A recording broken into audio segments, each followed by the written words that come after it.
Kamoši, ahojte. Čaute, toto je Peťo. Ahojte.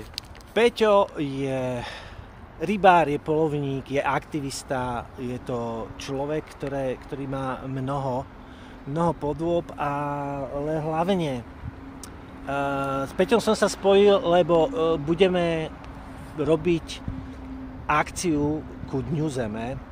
A takéto miesta, krásne miesta, ktoré sú bohužiaľ takto zašpinené, ako je toto, tak k tomu Dňu Zeme my to celé predpripravíme a na Deň Zeme bude jedna veľká akcia vo Zvolene s podporou mesta, kde mnohé skupiny ľudí budú spolupracovať a vyčistia rôzne miesta v prírode, lokality. A chcem som vám ukázať proste, že ono to krásne sa dá aj u vás. A Peťo, ja by som bol rád, keby si mi povedal si mi, že o tomto projekte je trošku viacej, tak povedz mi, ako to bude vlastne prebiehať. Tak pripravujeme to spolu aj s Denisou Zachenskou, ktorú poznáte očami prírody, len nedalo sa aj teraz prísť, má nejaké ešte povinnosti. A predpripravujeme to približne na polovicu apríla, kde by sme v rámci celého Zvolena chceli osloviť, niektorých sme už oslovili, čiže okrem rybárov, polovníkov, záhradkárov sme oslovili, rôzne ďalšie občianske združenia, ale aktivistov, ktorí majú vždycky srdcu blízku nejakú lokalitu a je v nej žiaľ takýto bordel, neporiadok, nanesené odpadky.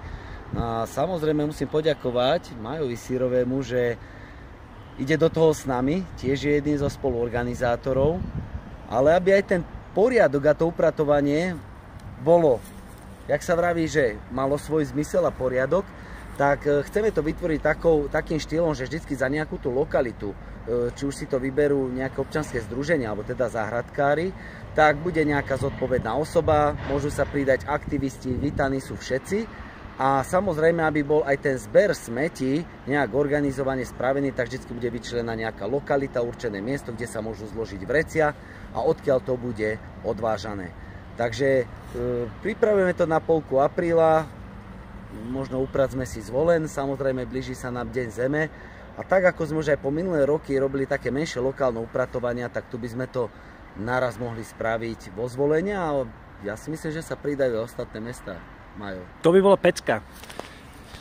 Kamoši, na každom z nás záleží a každý z vás je veľmi dôležitý. To nie je o tom, že by proste toto bola nejaká akcia podporovaná niečím. Potrebujeme každého z vás.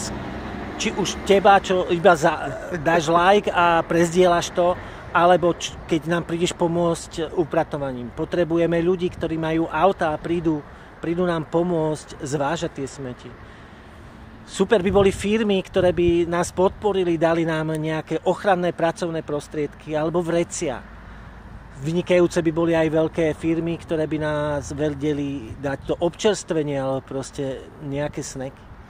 Každý z vás môže niečo zmeniť, kamoši.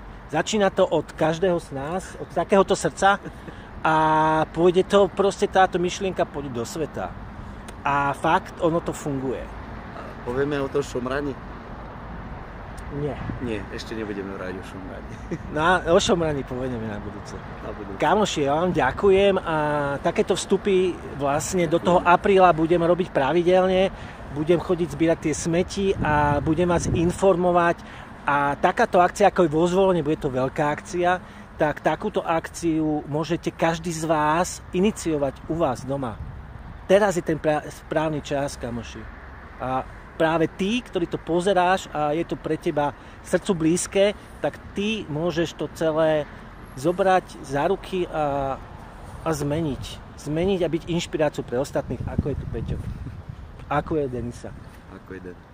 Ďakujeme vám, kamoši. Ďakujeme. Peťo, brácho, díky. Čaute. Čaute. Tieto veci do prírody nepatria. A my to môžeme zmeniť. Sme na to pripravení? Čaute, kamoši.